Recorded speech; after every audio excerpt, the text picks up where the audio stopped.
স্বামীর বাসার ভাতের বড় দাম, কথা কিন্তু মিনিং আছে। স্বামীর বাসার ভাতের বড় দাম। কেন দাম?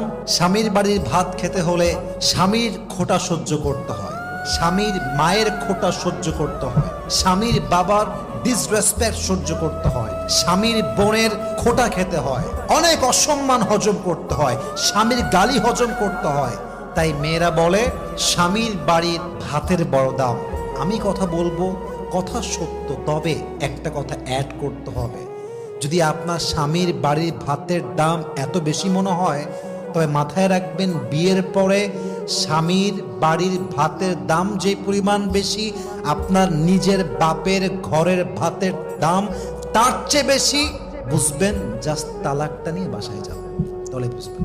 জাস্ট তালাকটা হোক, বাসায় যান, 3 মাস থাকেন, 4 মাস থাকেন, 5 মাস থাকেন, স্বামী নাই তালাক হয়ে গিয়েছে, তখন বুঝবেন স্বামীর বাড়ি ভাতের দাম বেশি নয়, এখন তো মনে হচ্ছে বাপের বাড়ি ভাতের দামই বেশি হয়ে গিয়েছে। ঠিক কিনা বলেন?